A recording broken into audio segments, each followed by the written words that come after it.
Assalamualaikum warahmatullahi wabarakatuh.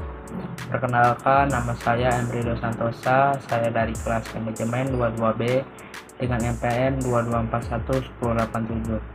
Saya di sini ingin sedikit menjelaskan tentang sifat dan keterampilan pemimpin yang efektif. Yang pertama yaitu visi dan kepemimpinannya. Seorang pemimpin yang efektif harus memiliki visi yang jelas dan inspiratif. Visi ini akan menjadi kompas yang mengarahkan organisasi dan timnya untuk mencapai tujuan bersama. Pemimpin harus ada mengkomunikasikan visi dengan antusias, memastikan bahwa setiap anggota tim memahaminya serta memotivasi mereka untuk mewujudkannya. Selanjutnya, komunikasi yang efektif. Kemampuan komunikasi yang kuat merupakan keterampilan vital bagi seorang pemimpin yang efektif. Pemimpin harus dapat menyampaikan visi, tujuan, dan arahan dengan jelas dan persuasif, baik secara lisan maupun tulisan. Mereka juga harus menjadi pendengar yang aktif, mampu memahami perspektif orang lain, dan membangun hubungan yang saling percaya dengan timnya. Itu yang pertama itu menyampaikan pesan dengan jelas, singkat, dan mudah dipahami. Yang kedua, mendengarkan dengan aktif dan menunjukkan empati. Dan yang ketiga, menjaga komunikasi dua arah dan terbuka dengan umpan balik.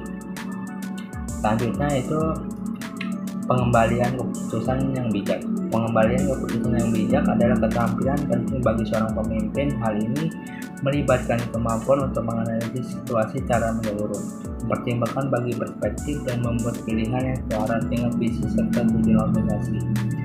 Yaitu yang pertama, mengumpulkan informasi yang relevan dan mempertimbangkan berbagai opsi. Yang kedua, melibatkan anggota tim dalam proses pengambilan keputusan. Dan yang ketiga, membuat keputusan yang seimbang dan mempertimbangkan dampak jangka panjang. Selanjutnya yaitu memotivasi dan memberdayakan tim. Seorang pemimpin yang efektif harus memotivasi dan memberdayakan timnya. Hal ini melibatkan menciptakan lingkungan kerja yang mendukung, memberi pemangkuan dan penghargaan atas prestasi, serta mendeklarasikan tanggung jawab dan wewenang yang tepat. Yang pertama itu menunjukkan kepercayaan dan keyakinan kepada kemampuan anggota tim. Yang kedua, memberikan umpan balik positif dan konstruktif secara rutin. Yang ketiga, mendorong pengembangan keterampilan dan kemajuan karir anggota tim. Yang keempat, menciptakan rasa memiliki dan keterlibatan dalam mencapai tujuan bersama. Yang kelima, mendeklarasikan tugas-tugas penting untuk mengembangkan kompetensi tim. Selanjutnya, yang keenam, penyelesaian konflik. Seorang pemimpin yang efektif harus mahir dalam mengolah dan menyelesaikan konflik di tim. Hal ini melibatkan kemampuan untuk mengidentifikasi akar masalah, memfasilitasi diskusi terbuka, dan menemukan solusi yang adil serta diterima semua pihak.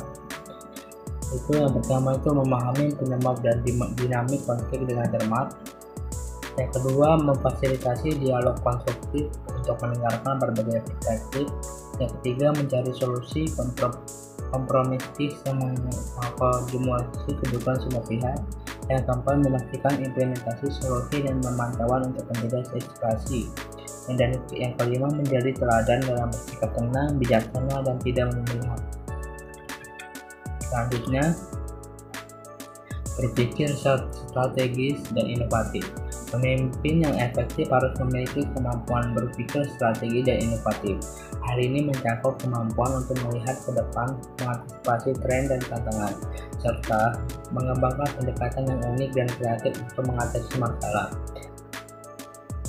Terdiri dari 5. Yang pertama itu memiliki visi jangka panjang yang jelas dan inspiratif.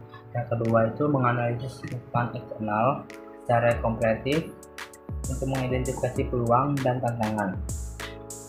Yang ketiga, mendorong budaya inovasi di dalam tim dengan memberikan ruang untuk eksperimentasi dan pengembangan ide-ide baru. Yang keempat, berani mengambil risiko yang terukur dan tidak takut untuk keluar dari zona nyaman. Dan yang kelima itu memonitor dan mengevaluasi strategi secara berkelanjutan serta beradaptasi dengan cepat terhadap perubahan. Oke, yang selanjutnya itu pengembangan diri dan pembelajaran berkelanjutan. Pemimpin yang efektif memahami bahwa pengembangan diri dan pembelajaran berkelanjutan merupakan kunci untuk menjaga relevansi dan keunggulan kepemimpinan mereka. Mereka secara efektif cari peluang untuk meningkatkan kompetensi, mengupdate pengetahuan, dan memperkaya pengalaman kepemimpinan. Oke, segitu saja yang bisa saya jelaskan. Saya akhiri. Assalamualaikum warahmatullahi wabarakatuh.